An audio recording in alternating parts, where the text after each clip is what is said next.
బంగారం షాప్ పోతున్నాం, వాడు చెప్పింది నమ్మి వాడు ఇచ్చిన సర్టిఫికేట్ ఫైల్ కడుతున్నాం మనం. కాబట్టి మీరు ఎవరైనా సరే బంగారం షాప్ పోతే ఒరిజినల్ బంగారం కొనుక్కోండి. నాకు తెలిసి ఏంటంటే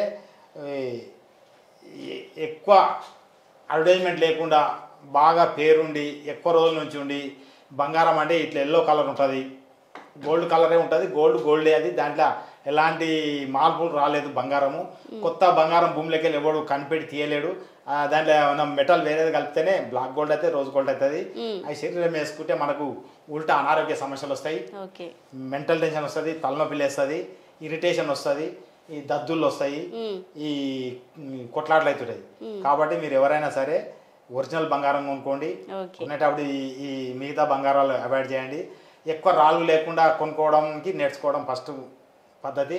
మనం ఒరిజినల్ బంగారం వేసుకుంటే మన మాట అందరు వింటారు. కావాల్సి మీరు చెక్ చేసుకొని చూడొచ్చు.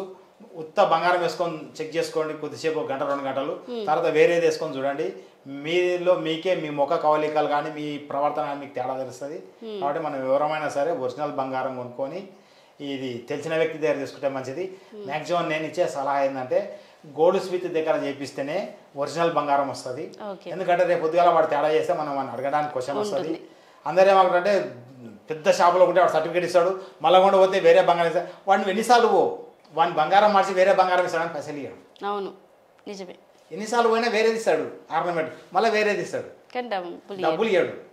ఎప్పుడైనా అదే పంకి మళ్ళీ బంగారం ఇస్తుంటాడు కానీ సర్టిఫికేట్ మారుతుంటుంది అంతే.